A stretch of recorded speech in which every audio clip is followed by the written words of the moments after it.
Dans le cours précédent, nous avions vu que l'enzyme est formé en fait de deux parties, une partie protéique qu'on appelle apoenzyme et une partie non protéique qu'on appelle cofacteur et coenzyme. Nous avons déjà vu que ces deux éléments sont nécessaires pour que l'enzyme puisse fonctionner. Donc ici, on va parler des cofacteurs et coenzymes.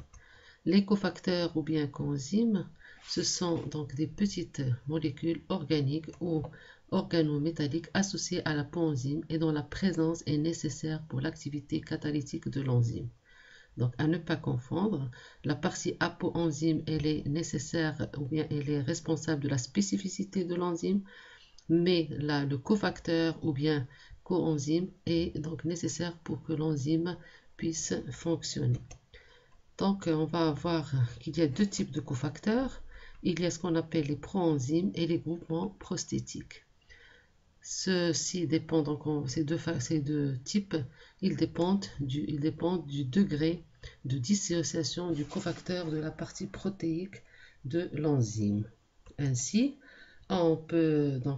cette dissociation elle est facile, c'est-à-dire si la dissociation est facile, c'est-à-dire les liaisons sont faibles entre les deux parties protéiques et non protéiques, donc apoprotéine et cofacteur, on parle de proenzyme.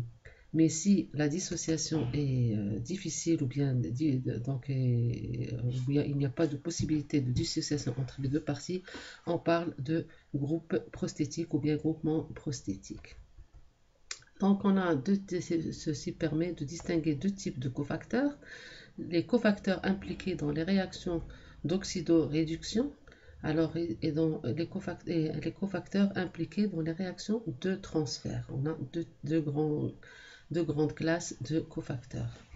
Dans cette partie-là, on va parler des cofacteurs impliqués des réactions d'oxydoréduction.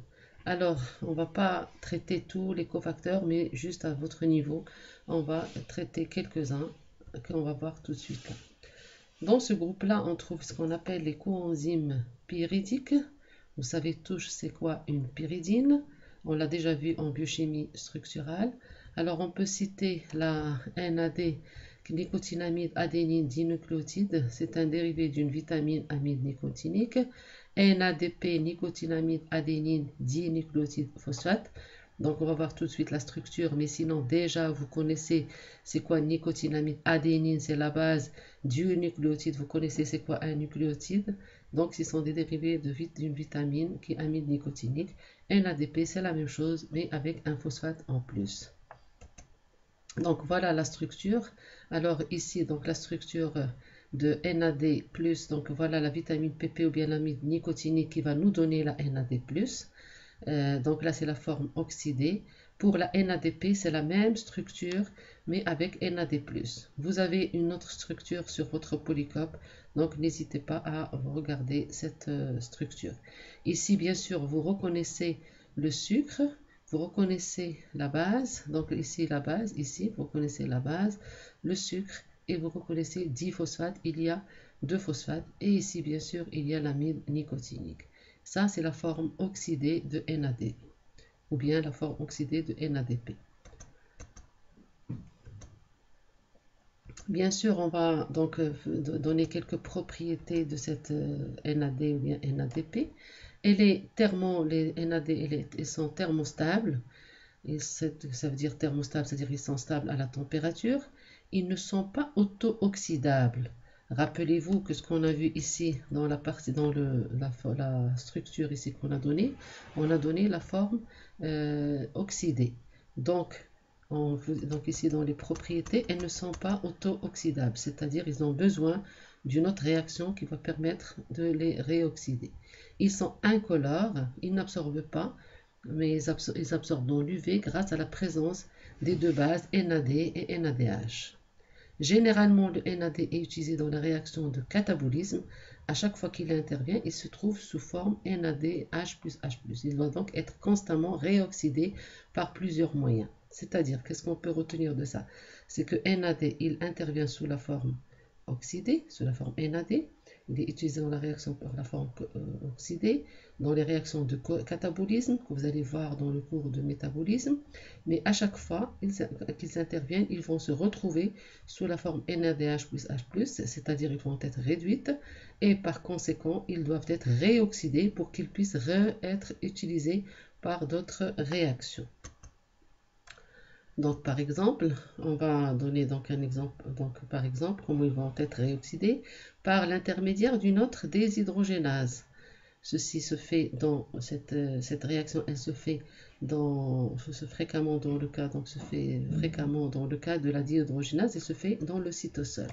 Alors ici, on va expliquer ce que c'est. Donc là, on a pris un substrat AH, donc en général, AH2 plus NAD+, qui va donner A plus NADH plus H+, c'est-à-dire que NAD, elle a réagi avec la déshydrogénase 1. C'est une enzyme. Cette enzyme, pour qu'elle puisse fonctionner, elle a besoin de NAD+. Donc, NAD+, elle a fonctionné sous sa forme oxydée. Et donc, on a trouvé donc le substrat qui était AH2, il est devenu A. Et ici, vous avez NADH plus H+.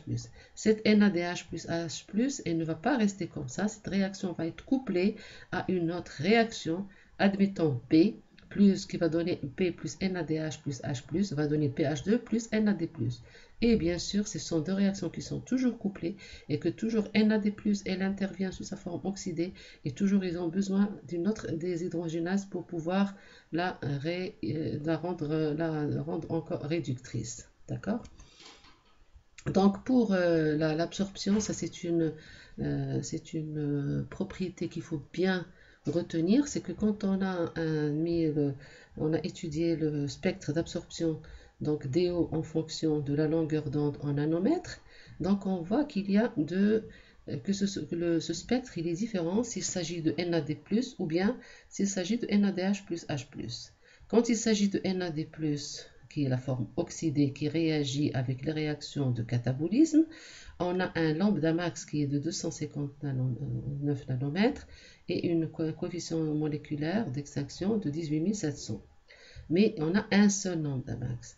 Par contre, quand elle réagit avec la réaction, bien sûr, elle passe de NAD+ à NADH plus H+, c'est-à-dire il passe de la forme oxydée à la forme réduite.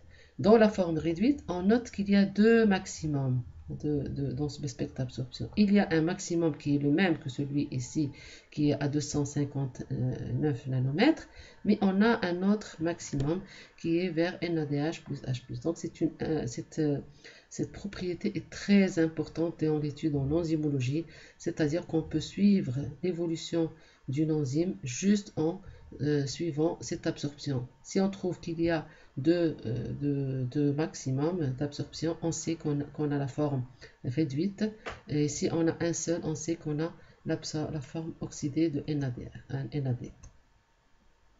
Un autre type de coenzyme, on a les coenzymes flaviniques, la FMN, flavine mono ou bien la FAD, flavine adénine dinucléotide, donc flavine mononucléotide, FAD, flavine adénine dinucléotide.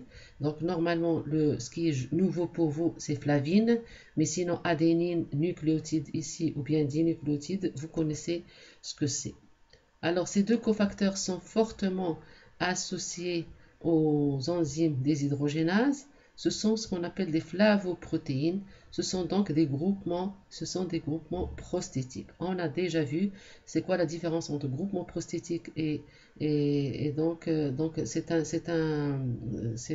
une catégorie de coenzymes. Groupement prostétique, c'est quand la liaison est très forte entre l'apoprotéine et la partie cofacteur. Alors, il existe une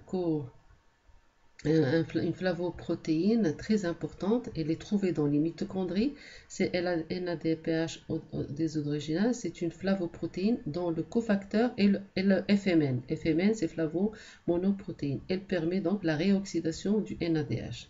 On a dit tout à l'heure que c'est NADH ou bien NADPH plus H+, ils ont besoin d'être réoxydés. Là, c'est un autre cas donc c'est une flavoprotéine qui va permettre la réoxydation de NADH.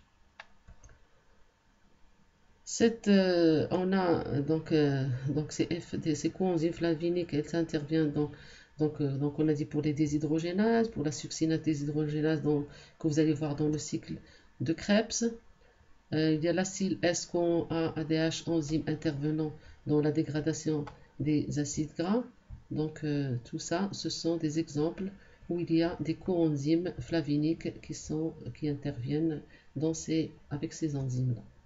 Donc là, vous avez, donc à chaque fois, pour que vous compreniez comment le cours est fait, vous avez déjà le polycope. À chaque fois, donc, je vous mets avec mon écriture pour expliquer, mais vous avez sur le polycope d'autres structures. Ici, la FMN, flavine mononucléotide. Donc, ce que j'ai mis ici en rouge, ici, c'est la partie réactionnelle de la molécule. C'est-à-dire, c'est à ce niveau-là qu'il va réagir. FMN ou bien FAD, FMN flavine mononucléotide ou bien FAD flavine adénine dinucléotide, les deux, donc ils ont la structure ici, c'est la même chose. Ici, on a un autre phosphate avec ribose et adénine. D'ailleurs, on a 10 nucléotides, donc un autre ribose avec un adénine. La partie réactionnelle, c'est cette partie-là que j'ai mis ici en rouge, c'est-à-dire elle passe de N à NH. D'accord? Donc c'est cette partie-là qui va réagir avec la réaction enzymatique.